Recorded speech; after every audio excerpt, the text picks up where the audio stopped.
came with this incredibly built outdoor space, and it's really pretty, but it was definitely builder basic.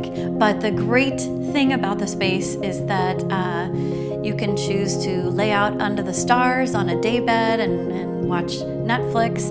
You can choose to lay out during the day and catch some sun and swim with grandkids.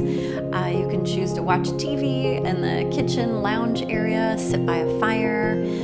All the furniture and all of the different elements are really a celebration of all of these different ways that you could live life. Even on the balcony, having morning coffee or a quick breakfast, just sitting out in the sunlight instead of sitting inside on a breakfast table. Gosh, water is so great to have for so many reasons. The sensory component of just hearing water run is relaxing.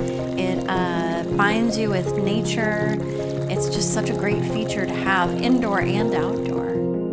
We came up with a sculpture artist to put in this floral assembly. And it's a beautiful, colorful palette of these beautiful flowers that just adds in the life and the style that she likes and what's important to her, to be colorful and joyful and fun.